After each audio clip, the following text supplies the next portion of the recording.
चलिए, मैंने next video में यूरोप के राष्ट्रवाद के बारे में पढ़े थे। आज हम पढ़ेंगे फ्रांसीसी क्रांति के और राष्ट्र के विचार।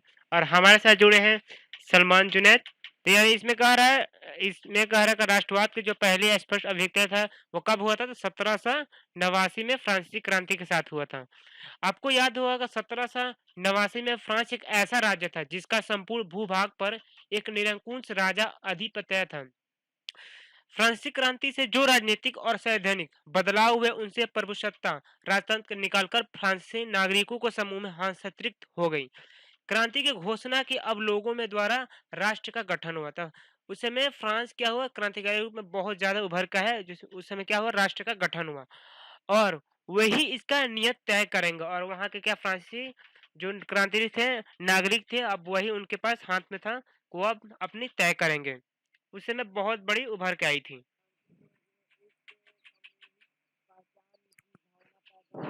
हाँ, तो मतलब ये क्या करा फ्रांसीसी जो क्रांतिकारी ने एक ऐसे कदम उठाए जिनको क्या उनका अलग ही पहचान हुआ, एक समूह पहचान के भावना में पैदा हुआ। यदि ये कह रहा है कि यहाँ पर फ्रांसीसी क्रांति का ऐसा उभर के आया कि उसने क्या किया, अपना एक अलग ही झंडा, एक नया फ्रांसीसी झंडा के रूप में आ गया। वो अपना एक नया फ्रांसीसी झंडा तिरंगा चुन लिया, उसका राष्ट्रध्वज का भी जगह ले लिया वो। स्टेट जनरल के चुनाव सक्रिय नागरिकों के समूह द्वारा किए जाने लगा। और ये जो चुनाव हुआ किसके द्वारा किए जाने लगा? तो ये स्टेट जनरल के द्वारा। और उसका नाम बदलकर नेशनल असेंबली कर दिया गया। उसका नाम बदल क्या कर दिया गया? नेशनल असेंबली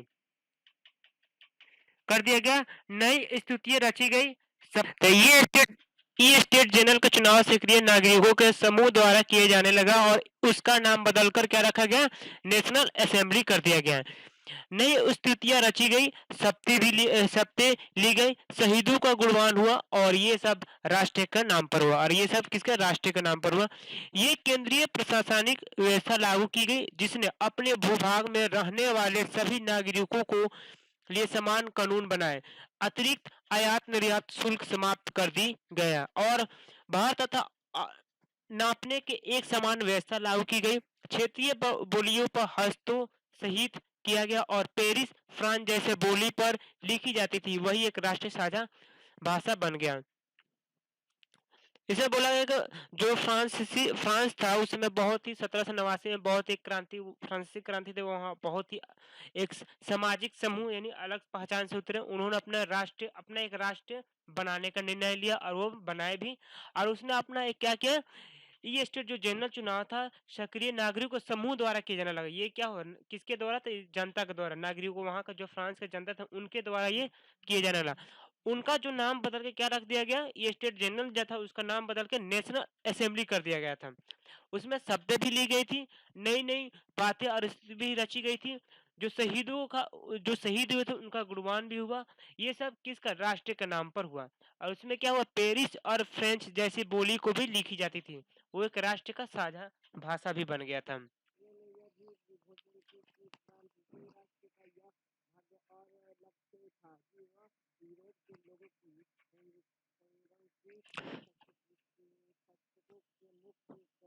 तो ये मैंने क्या करा, ये यहाँ पे ये क्या करा, क्रांतिकारियों ने ये घोषणा की कि जो फ्रांसीसी राष्ट्र के ये भाग्य और लक्ष्य था। मान लो जो फ्रांसीसी क्रांति था उनका लक्ष्य क्या था? उनका लक्ष्य था कि हम यूरोप में जो निरंकुश शासक था, यूरोप में जो निरंकुश शासक था उनको वहां का जो निरंकुश शासक था वहां से उनको मुक्त कराएं। दूसरे शब्दों में फ्रांस यूरोप के अन्य लोगों को राष्ट्रों में गठित होने में भी मदद देंगे। और दूसरे शब्दों में बात है तो फ्रांस और जो यूरोप है अन्य लोग जो दूसरे लोग भी उन्होंने राष्ट्र को गठित होने में भी मदद करेंगे। जब फ्रांस की घटनाओं की खबर यूरोप में विभिन्न शहरों में पहुंची तो छात्र तथा शिक्षित मध्य वर्ग अन्य सदस्य जैकोबिन क्लबों की स्थापना करने लगे। जब ये बात यूरोप में कई शहरों में बात पहुंची, विभिन्न यानी यूरोप के कई विभिन्न शहरों में बात पहुंची, तो वहाँ के जो छात्र थे, जो वहाँ का छात्र और शिक्षित वर्ग मतलब जो पढ़े लिखे थे और जो मध्य वर्ग थे और जो अन्य यानी और कोई भी उसमें का अन्य भी सदस्य होते हैं, वो क्या किया? जैकबिन क्लबों का भी स्थापना शुरू करने लगे। उनकी गतिविधियों और अभियानों ने उन फ्रेंच सेनाओं के लिए रास्ता तैयार किया जाए। 1790 के दशक में होलैंड, बेल्जियम स्विट्जरलैंड और इटली के बड़े इलाके में घुसे और उन्होंने क्या किया, जो फ्रेंच के सेना थे उन्होंने एक रास्ता बनाया जो 1790 के दशक में होलैंड और बेल्जियम, स्विट्जरलैंड और इटली के बड़े इलाके में घुसे। तो ये कौन सा सेना थे जो होलैंड, बेल्जियम, स्विट्जरलैंड और इटली के बड़े इलाके में घुसे थे? Can you hear me Salman? French के सेना घुसे हुए थे, फ्रेंच के सेना घुसे हुए थे। चलिए आगे देखते हैं। क्रांतिकारी युद्ध के शुरू होने के साथ ही फ्रांसीसी सेना राष्ट्रवाद के विचार पर विदेशी में ले जाने लगे।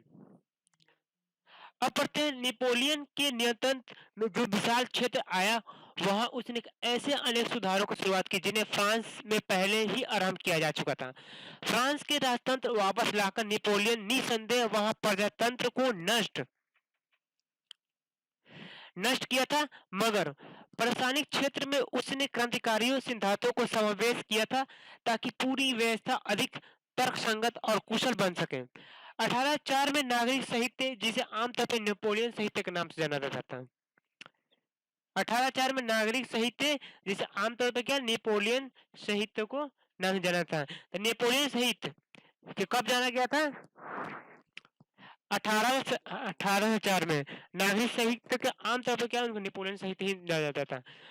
जन्म पर आधारित विशेषाधिकार समाप्त कर दिए थे। उसने कानून के समक्ष बराबरी और संपत्ति के अधिकार को सुरक्षित बनाया था। उसने क्या कानून जो समक्ष बराबरी थी, संपत्ति को भी उसने सुरक्षित बनाया रखा था। इस सहायता के फ्रांसीसी नियंत्रण के अधीन नेपोलियन ने प्रशासनिक विभाजनों की सरल बनाया, समती व्यवस्था खत्म किया और किसानों को भू दस्तों और जागीरदार शुल्कों को मुक्त दिलाई। शहरों में भी कारीगर श्रेणी के संघ में नियंत्रण को हटा दिया गया। यातायात और संचार व्यवस्था को सुधार किया गया। तो ये सब नेपोलियन के द्वारा किया गया था। किसान, कारीगरों, मजदूर और नए उद्योगपति और नए नए मिली आजादी चखी। उन्होंने क्या नए ये आजादी का पहला या नई नई आजादी थी उनकी, ये सब चखे। उद्योगपति के खास तौर पर सामान बनाने वाले लघु उद्योग उत्पाद ये समझने लगे कि एक समान कानून, जब ये कानून बने सबके लिए एक समान हो गया, एक समान कानून, मानक भार तथा नाप और एक राष्ट्रीय मुद्रा के एक इलाके में दूसरे इलाके को वस्तुओं से पूंजी का आगमन सहूलत होगी।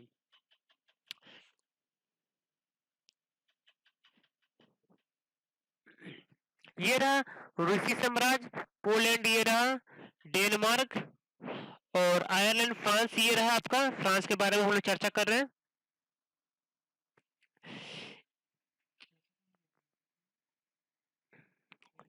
इसका एक और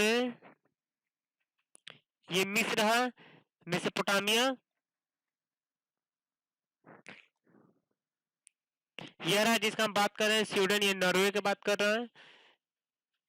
लेकिन जीते हुए इलाके का स्थानीय लोगों के फ्रांसीसी शासन के प्रति मिलीजुली प्रतिक्रिया थी। शुरुआत में अनेक स्थानों जैसे होलैंड और स्विट्जरलैंड के साथ ही कई शहरों में ऐसे ब्रिजलिस, मेज, मिलान और वर्षा के फ्रांसीसी सेनाओं को स्वतंत्र तोहफा देने वाली तरह स्वागत किया। मगर ये शुरुआती उत्साह शीघ्र ही दुश्मनी में बदल गया। ये साफ होने लगा कि नए प्रशासनिक व्यवस्था राजनीतिक स्वतंत्रता का अनुभव नहीं थे। बड़े हुए कर सेसरेप और बाकी यूरोप में जीतने के लिए फ्रेंच सेना में जबरन का मतलब होता है जबरदस्ती, नुकसान के प्रशासनिक परिवर्तनों से मिले फायदे कहीं ज्यादा नजर आने लगी।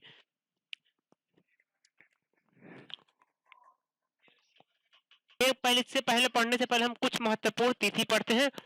1797 नेपोलियन का इटली पर हमला हुआ था। नेपोलियन का इटली पर हमला था। नेपोलियन युद्ध की शुरुआत हुआ था। यहाँ से क्या नेपोलियन का युद्ध हुआ था। 1814 और 15 में नेपोलियन का पतन हुआ था। 14 और 15 में पतन हुआ था।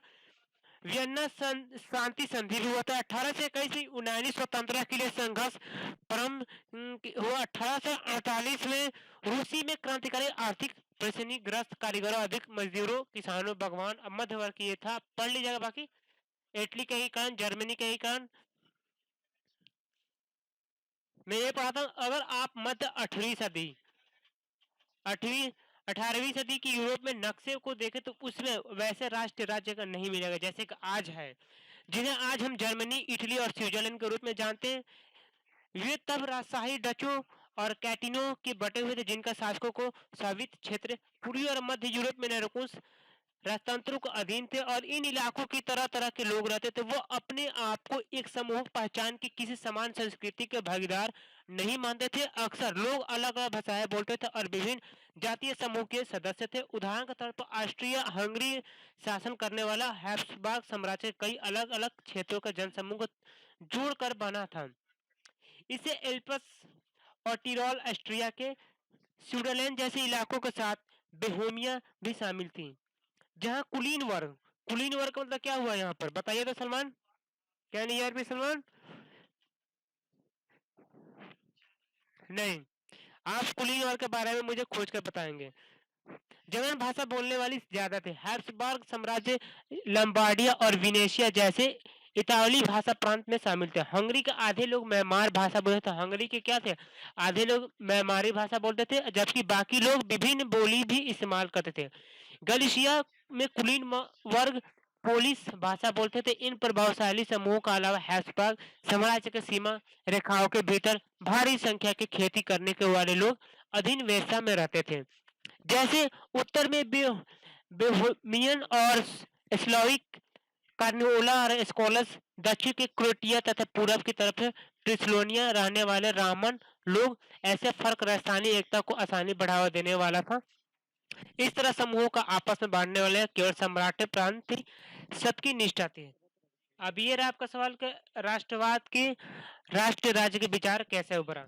हम अभी ये समझेंगे जो फ्रांसीसी क्रांति हुआ, यहाँ तो एक फ्रांसीसी क्रांति के राष्ट्र के विचार हो। यहाँ पर आपने क्या किया, फ्रांसीसी जो क्रांतिकारी थे 1789 में एक अलग ही सामाजिक में उभरे। उन्होंने एक अलग ही अपना पहचान बनाया, अलग में अपने एक अपना अलग ही पहचान बनाया और उन्होंने अपना अलग झंडा भी बनाया और अलग अपना एक समूह, अपना एक अलग राज्य भी अपना अलग देश बनाया। उसमें क्या होता था को वहां पर जो चुनाव होता था जनता के द्वारा यानी नागरिकों के द्वारा होता था। उन्होंने उसका नाम ये स्टेट जेना था, जिसका नाम क्या बदल कर रखा था, नेशनल असेंबली। टॉपिक देता हूँ, आप इसके बारे में मुझे लिख कर बताइएगा।